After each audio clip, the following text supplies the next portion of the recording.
Hey everyone, welcome back. Forgot your Capital One password or username and cannot get into the app? Here's exactly how to reset it under a minute. First, go ahead and open the Capital One mobile app and tap Sign In. On the username screen, look for a link that says Forgot username or password. Tap that. Then Capital One will ask whether you've forgotten your username or password. Tap whichever one applies to you.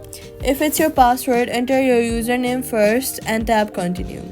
Capital One will then ask you to verify who you are by entering the last four digits of your social security number and your date of birth. After verifying, Capital One will send a security code to your registered phone number. Enter that code once it arrives.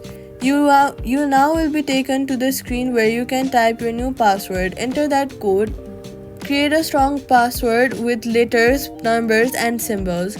At least 8 characters. Type it again to confirm and tap Save. Capital One logs you in automatically after saving. If you've also forgotten your username, choose that option instead of Capital One. We'll help you recover it using the same verification steps, and that's it. All you've got to do is go to Capital One app, sign in, forgot password, verify with SSN and DOB, get the code, create a new password.